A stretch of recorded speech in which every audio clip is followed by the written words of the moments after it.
말씀입니다.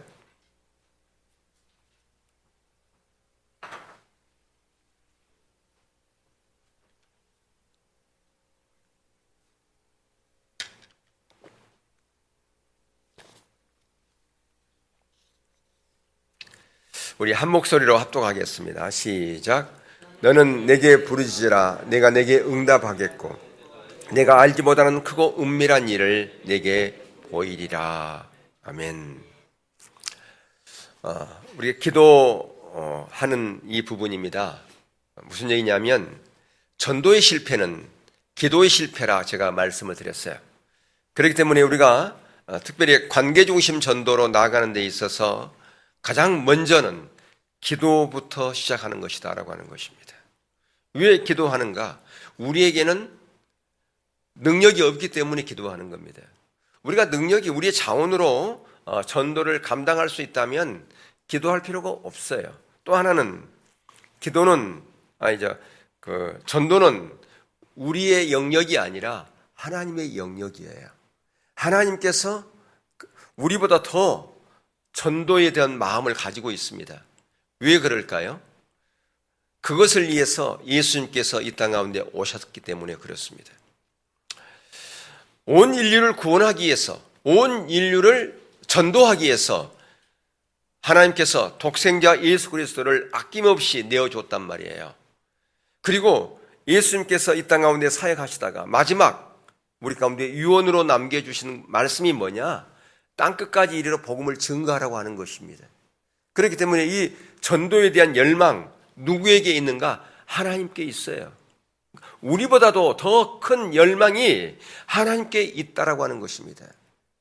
그런데 하나님은 그 전도에 대한 그 영역 하나님께 있지만 그곳에 우리가 동참하기를 원하세요. 바로 하나님의 그 놀라운 사역 가운데 우리가 거기 한 중심에 그 축을 이루기를 원하고 있다라고 하는 것입니다. 왜 그런가? 하나님이 우리를 사랑하기 때문에 그렇습니다. 가장 사랑하는 자가 하나님의 그 놀라운 역사의 한가운데 있기를 원하는 것이 하나님의 마음이다라고 하는 것이에요. 그래서 하나님은 우리를 사용하기를 원하는 거예요. 천사를 사용하면 훨씬 더 효과적으로 전도할 수 있음에도 불구하고 하나님은 천사를 사용하는 것이 아니라 구원받은 저와 여러분을 사용하셔서 그 전도의 현장에서 하나님의 역사를 경험하기를 원하고 계신다라고 하는 것입니다. 그게 하나님의 자녀의 특권입니다. 그 특권을 누리라고 하는 것입니다. 그렇기 때문에 가장 먼저 우리는 하나님께 주신 그 낚시터를 관리하되 그 낚시터의 중보 기도자로 서는 것이 중요합니다. 여러분, 우리가 관리해야 될 낚시터는 어느 곳이라고 그랬습니까? 관계 동심원에 보면 나로부터 시작해서 모르는 X 더 넘어서는 선교의 현장까지 있습니다. 7번이 모르는 X예요. 근데 우리가 주로 관리해야 될 곳은 나를 중심으로 해서 내 가족과 내 친족과 내 친한 친구들 그리고 내 이웃까지를 아울러서 내가 관리해야 될 전도 낚시터라 그렇게 말씀을 드렸습니다. 그래서 내가 관리해야 될 이 전도 대상자들을 우리가 관리하되 가장 먼저 무엇을 통해서 관리하는가? 기도를 통해서 관리하는 것이다 그 말입니다. 역대하 16장 9절에 보면 여호와의 눈은 온 땅을 두루 감찰하사 전심으로 자기에게 향하는 자들을 위하여 능력을 베푸시나니 하나님은 지금도 온 땅을 감찰하고 계십니다. 그래서 우리의 일거수일투족을 다 감찰하시는 분이 하나님이시에요. 우리의 앉고 일어서는 것을 알고 있습니다. 우리의 생각을 알고 있습니다. 우리가 무엇을 할 것인가 하는 이 모든 것을 다 알고 계시는 분이 하나님이세요. 그렇게 하나님은 우리의 모든 세밀한 부분까지도 다 아시는 분이에요. 그런 하나님, 그런 능력이 많으신 하나님에게 우리의 마음을 쏟는 거예요. 그 하나님에게 우리의 마음을 두는 거예요. 그런 자들에게 하나님께 뭘 베푸신다고요? 능력을 베푸신다. 그 얘기는 뭐냐 그러면 내 삶의 주인은 하나님이십니다. 지금도 나를 살펴보고 계시고 내 인생을 감찰하고 계시는 그 하나님께 내 모든 것을 다 내어드립니다. 내가 내 인생을 설계하는 것이 아니라 하나님이 내 인생을 설계해 주세요. 그렇게 하나님께 모든 것을 내어드리는 그 사람에게 하나님은 찾아오셔서 능력을 베푸시고 세밀한 데까지 이끌어 주셔서 우리의 모든 인생을 책임져 주시겠다, 그 말씀을 하고 계신다라고 하는 것입니다. 그런 하나님에게 우리가 우리 인생을 맡길 뿐 아니라 내 전도 대상자를 맡기는 것이에요. 그게 뭐냐? 기도라 그 말입니다. 기도. 나의 기도 속에 하나님의 소원을 불타게 하는 거예요. 나의 기도 속에 하나님께서 행하시려고 하는 그것을 상기시키는 거예요. 그게 중보식 기도라 그 말입니다. 하나님은 저보다도 영혼을 향한 하나님의 마음이 있지 않습니까? 하나님, 그 하나님의 마음을 내가 기도하고 내가 마음에 품고 있는 그 전도 대상자를 향하시고 그들 가운데 은혜를 베풀어 주세요. 그게 중보기도를, 그 전도 대상자를 향한 중보기도라 그 말입니다. 내가 관리하고 있는 낚시터를 향한 중보기도라 그 말입니다. 바로 하나님의 그 마음을 그 영혼에게 부어달라고 그렇게 기도하는 거예요. 하나님의 소원이 불타게 하는 것, 다시 말하면 하나님의 마음을 갖고 기도하는 것입니다. 하나님이 그런 마음을 갖고 있지 않습니까? 저보다도 영혼을 향한 긍휼한 마음이 주님께 있지 않습니까? 그러나 저는 연약하고 부족해서 그 영혼을 사랑한다고 하지만 저에게는 그 영혼을 사랑하는 마음이 없어요. 내가 입술로는 그 영혼을 축복하고 사랑한다고 그러는데 저에게는 없어요. 그러나 하나님에게는 있지 않습니까? 하나님, 그 놀라운 사랑을, 놀라운 하나님의 긍휼함을 그 영혼에게 부어주세요. 그게 기도라고 말이에요. 하나님의 소원이 불타게 하는 것이 기도라 그 말입니다. 예, 하나님의 소원입니까? 오늘날 그리스도인들은요, 자기 관심 갖고 있는 그것을 많이 기도하지 않습니까? 당연히 자기가 관심 갖고 있는 거 기도하는 것이 전혀 나쁘다는 얘기가 아닙니다. 제 아들에게 예수님께서 기도를 가르쳐 줄 때도 일용한 양식을 구하라고 그렇게 말씀했어요. 그러니까 우리의 일용한 양식, 우리의 필요를 구하는 것이 전혀 나쁘다고 하는 것은 아닙니다. 그러나 중요한 것은 하나님의 소원이 불타게 하는 그런 기도를 우리가 하는 것이 중요하다 그 말입니다. 다시 말하면 전도 대상자가 항상 내가 드리는 그 기도 가운데 잠겨있게 하는 것은 하나님의 소원을 불타게 하는 기도예요. 하나님의 긍휼한 마음으로 그 영혼을 불쌍히 여기라고 그렇게 기도하는 것, 그것은 다른 게 아니라 그 영혼이 하나님의 사랑 안에 담겨 있을 수 있도록 하는 거라 그 말이에요. 하나님의 긍휼함 가운데 그 영혼이 계속해서 있는 그 자리로 가는 것은 우리의 기도밖에 없다라고 하는 거예요. 확실한 사실은 기도는 전도를 가능케 하는 힘의 원천이라고 하는 사실입니다. 그래서 제가 지난주에도 말씀드린 것처럼 전도의 실패는 바로 기도의 실패다, 그렇게 제가 말씀을 드렸습니다. 전도는 전적으로 누구의 일인가? 우리의 일이 아니고 하나님의 일이라고 하는 사실을 우리는 기억할 필요가 있습니다. 그럼 우리는 뭐냐? 우리는 단지 그 하나님의 일에 도구로 사용되어지는 거예요. 하나님께서 놀라운 구원의 계획을 가지고 있고 그 구원의 역사를 펼치려고 하는 그 역사의 현장에 우리를 거기에 끼워준 거예요. 끼워준 거. 그 역사 현장에 우리를 끼워주는 거라 그 말이에요. 하나님께서 놀랍게 하실 수 있지만 그 전도의 현장에 우리를 도구로 사용하시기를 원한다 그 말이에요. 그렇기 때문에 전도의 열매의 결실은 우리의 능력으로 이루어지는 게 아니에요. 그것은 결국 성령의 능력으로 이루어지는 것이에요. 전도의 결신. 어떤 사람을 내가 전도했어요. 내가 한 사람을 전도했어요. 귀하죠? 근데 어떤 사람은 10사람을 전도했어. 와, 대단하다. 나는 100사람을 전도했어. 와, 대단하다. 그런데 그것을 가능케 하는 것은 내가 아니라 그 말이에요. 누가 하신 것인가? 하나님이 하신 거예요. 성령의 능력으로 주님께서 하신 거라 그 말입니다. 그렇기 때문에 내가 엄청난 일을 이루었어도 그것은 내가 한 게 아니게 내는 내세울 게 하나도 없어요. 자랑할 게 없다 그 말이에요. 오히려 감사해야 돼. 왜? 그 놀라운 하나님의 그 역사 가운데 나를 사용했다는 것, 그것 때문에 감격해야 된다 그 말입니다. 그것 때문에 감사해야 된다 그 말이에요. 내게 한 게 아닌데.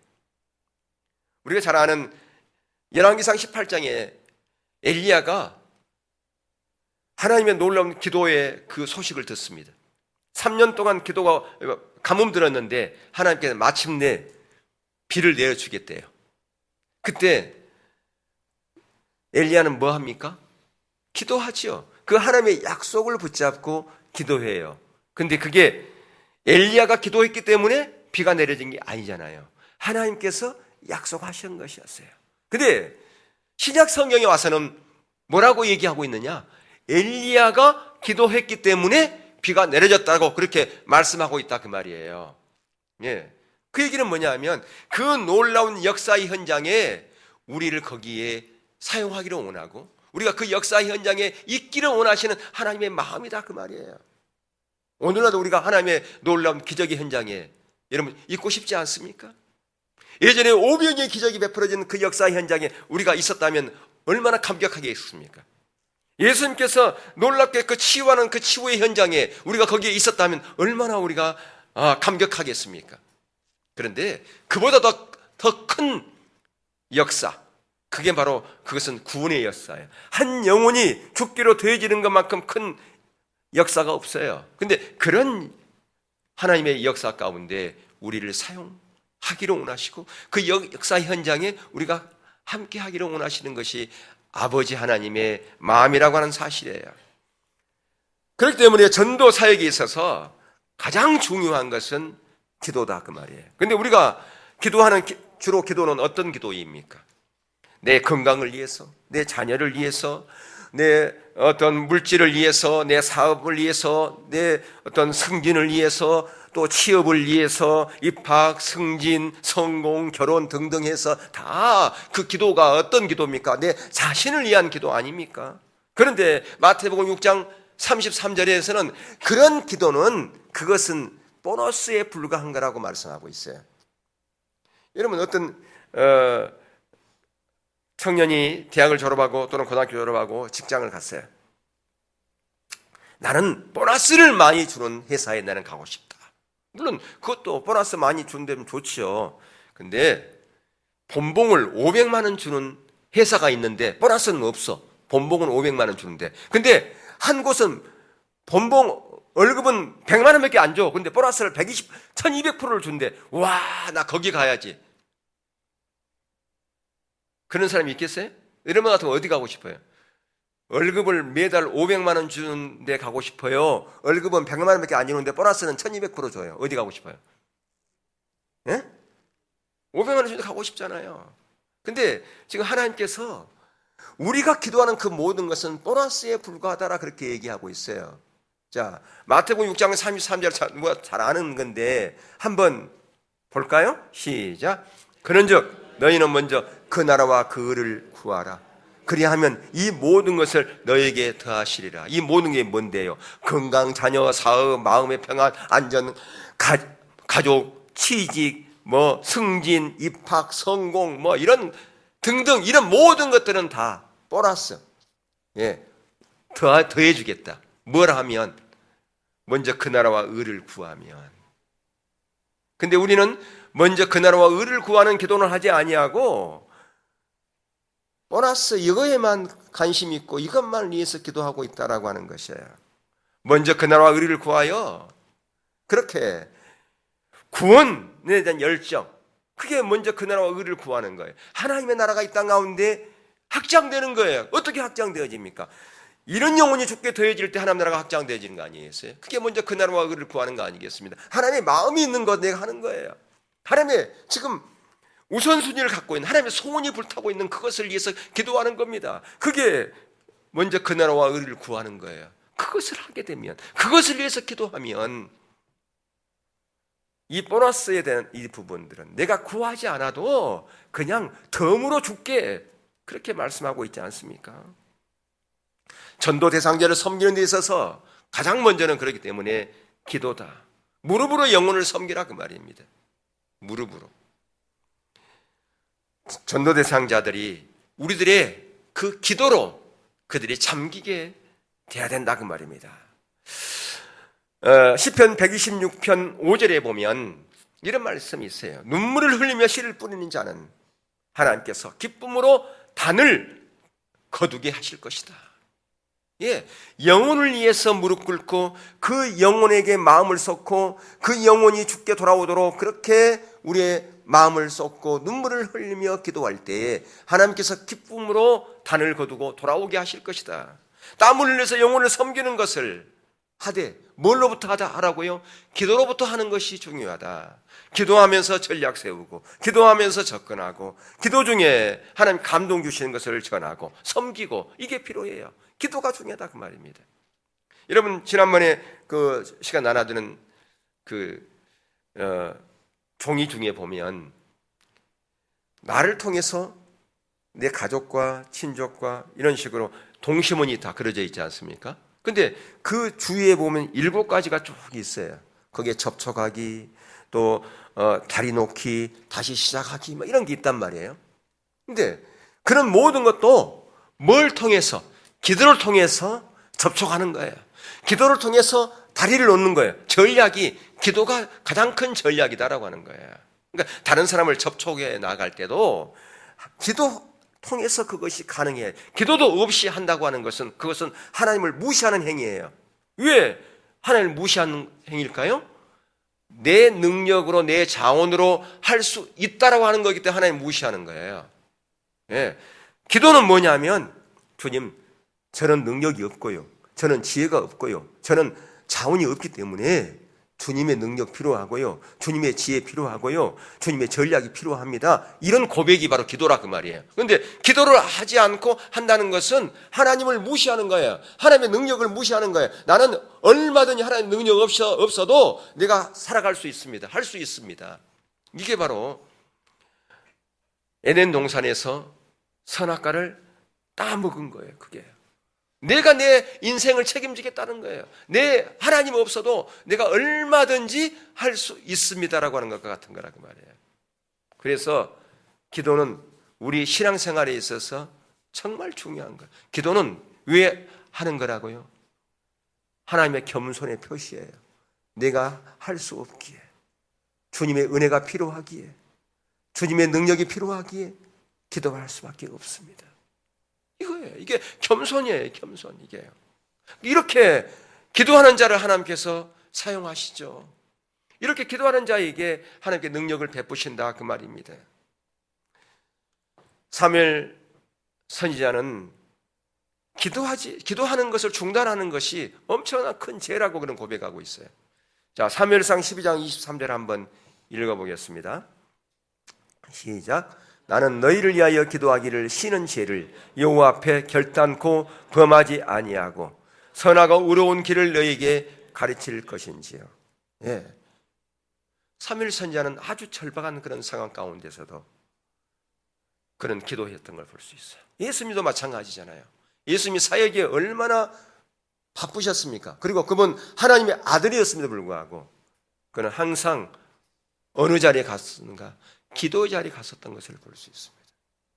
한적한 자리에서 우선순위를 두고 그렇게 기도했던 것을 볼 수가 있어요. 사무엘 선지자는 기도를 중단하는 것이 중대한 범죄라고 그렇게 간주한 걸 볼 수 있어요. 기도를 중단하는 게 뭐라고요? 중대한 범죄다. 근데 우리는 기도하지 않는 거, 기도를 쉬는 거, 그게 여러분 범죄라고 생각하는 사람이 있습니까? 별로 없어요. 왜 그게 중대한 범죄라고 생각을 했을까요? 기도하지 않고 살아가는 것은 그리스도인들이 하나님을 무시하는 거기 때문에. 여러분 하나님을 무시하면 언제 제가 하나님을 무시했어요? 저는 하나님을 무시하지 않습니다. 저는 하나님을 내가 믿는데요. 그렇게 말할지 몰라요. 그런데 기도하지 않는 것은 결국 하나님을 무시하는 것이다. 왜 하나님을 무시하는 거라고요? 자기 능력을 의존하고 살아갈 수 있다고 생각하기 때문에 그래요. 우리의 삶에서 하나님의 능력을 의지하지 않고 살아갈 수 있는 사람은 아무도 없습니다. 예.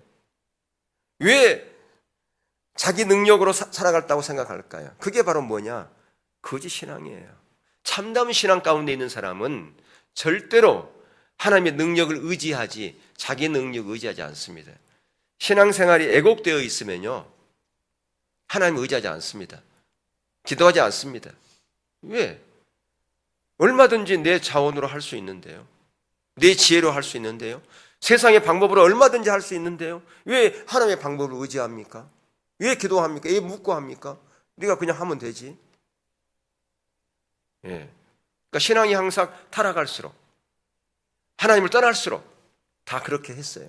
그걸 가르쳐서 우리는 거짓 신앙이라 그렇게 말하지 않습니까? 그 거짓 신앙의 대표적인 세 가지가 뭐예요? 율법주의, 기복주의, 인본주의 아니에요. 바로 자기 중심적인 삶 가운데서, 타락의 본질에서, 타락한 인생 가운데서 이런 신앙이 태어난 거 아니겠어요? 근데 우리가 그런 신앙 가운데 있다고 하는 거예요. 근데 기억할 것은 그런 신앙 가운데 있으면 하나님의 뒷받침이 없다. 왜 하나님이 뒷받침하지 않을까요? 거기는 성령님이 일하지 않기 때문에, 이 거짓 신앙의 배후에는 누가 있기 때문에? 사단이 있기 때문에. 거짓 신앙의 배후에는 사단이 있어요. 거기에 성령이 역사할 수 있는 그 공간이 없다 그 말입니다. 거짓 신앙 가운데서는요. 그러니까 하나님의 능력을 경험하지 못해요. 하나님의 은혜가 없어요. 하나님의 생명이 없어요. 근데 우리는 여전히 그 자리에 있어요. 그리고 주일날 와서 예배드립니다. 하나님께 기도합니다. 하나님의 생명을 달라고, 하나님의 은혜를 달라고, 하나님의 복을 달라고. 하나님과 관계가 단절되어 있는데 어떻게 하나님의 생명이 우리 가운데 부어질 수 있습니까? 불가능하다는 거예요.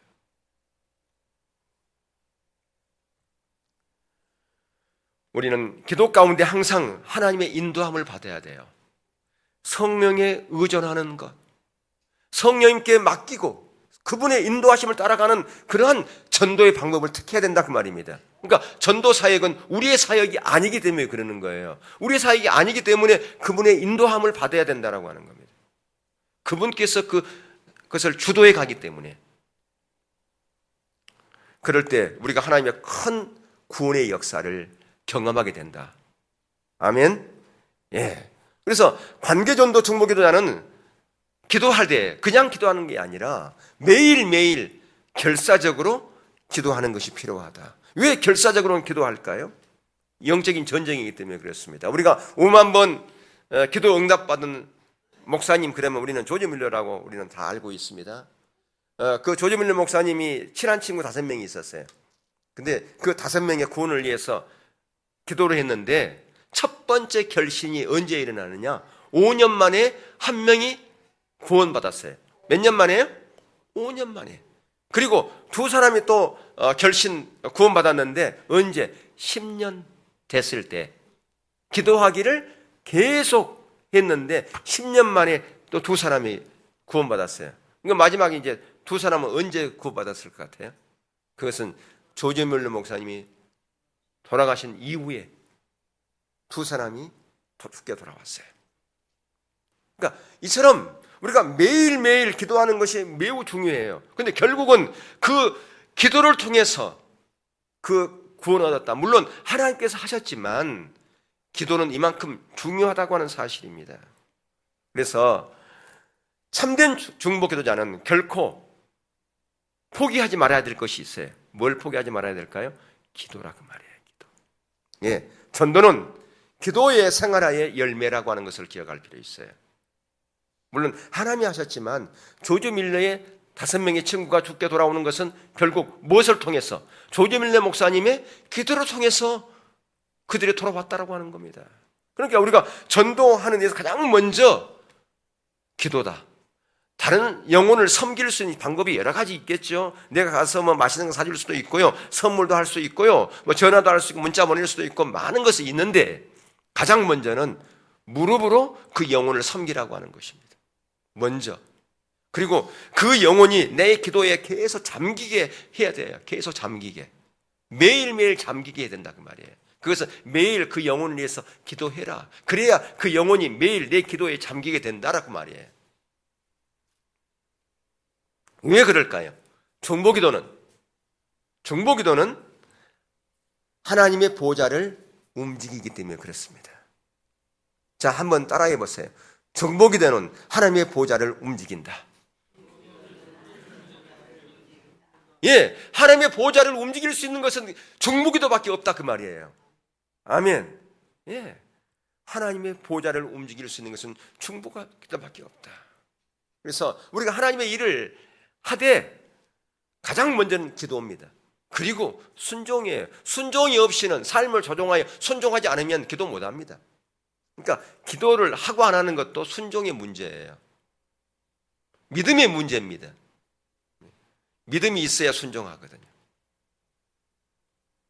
성경에 하나님께서 썼던 사람들의 그 중에서 물론 예수님까지 포함한다면 그들은 모두가 다 중보기도했던 사람들입니다. 여러분 아브라함 보세요.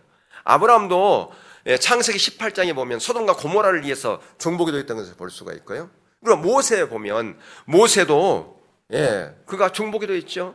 출애굽기 33장에서 자기 백성들을 위해서 자기 목숨을 들여서 기도했어요. 하나님 생명책에 저의 이름을 지워버린다 할지라도 이 백성들을 버리지 말아달라고 그렇게 기도했지 않았습니까? 그리고 출애굽기 17장에 보면 아멜렉과의 그 전쟁에 승리하기 위해서 기도했죠. 손을 들어서 그 옆에서 누가 같이 동역했어요?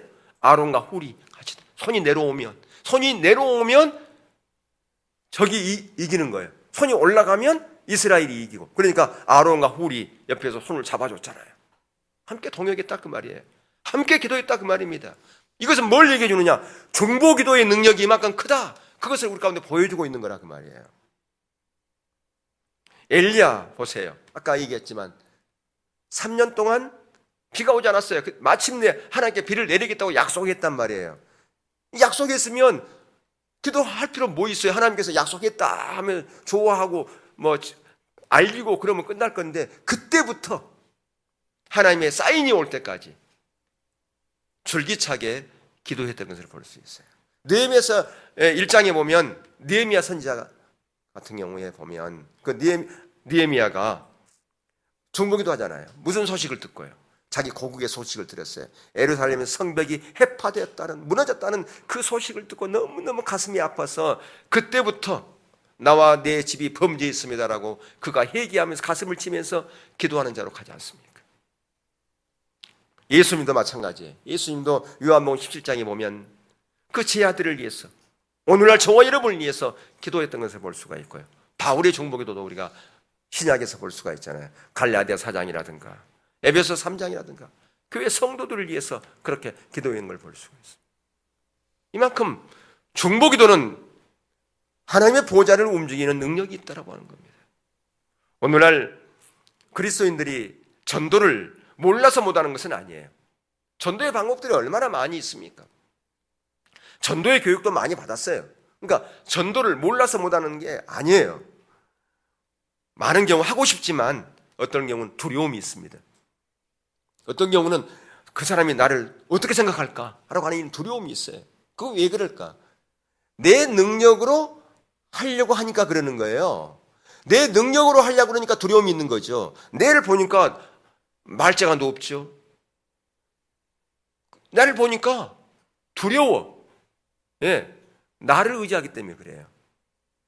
어차피 이것은 내가 할 수 있는 것이 아니다. 또 전도 현장 가면 사람이 거절해.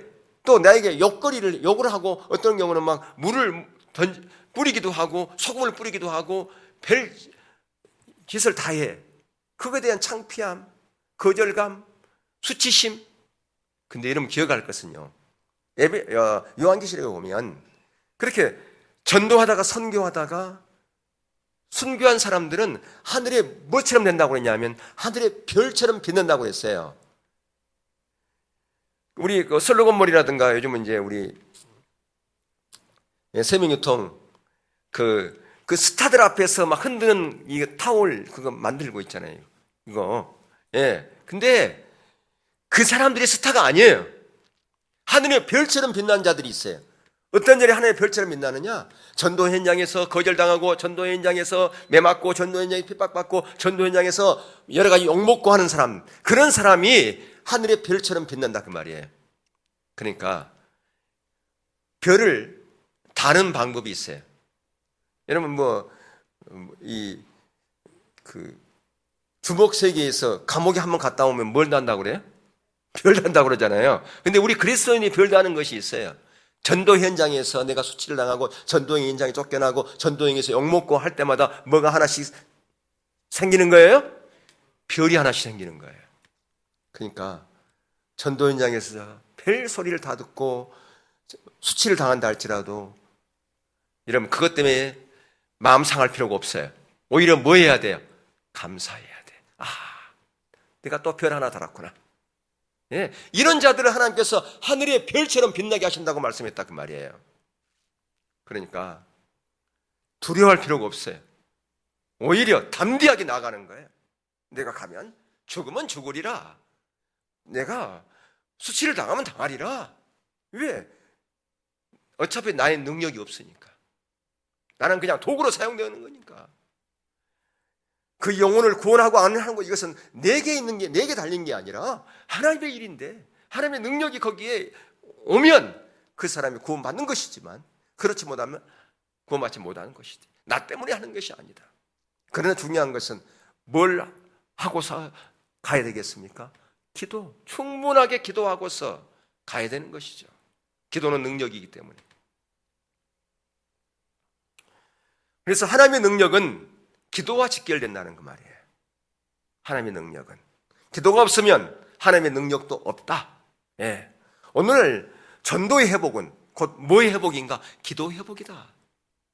전도의 회복은 뭐의 회복이라고요? 기도의 회복이다 그 말입니다. 그래서 부르짖을 때 능력이 있는 거예요. 오늘 본문의 말씀을 다시 한번 우리가 볼까요? 예레미야 33장 3절 시작. 너는 내게 부르짖으라. 내가 내게 응답하겠고 내가 알지 못하는 크고 은밀한 일을 내게 보이리라. 부르짖어 기도하면 우리가 알지 못하는 크고 비밀한 은밀한 일, 하나님의 놀라운 능력 그분께서 이루실 것이다. 아멘.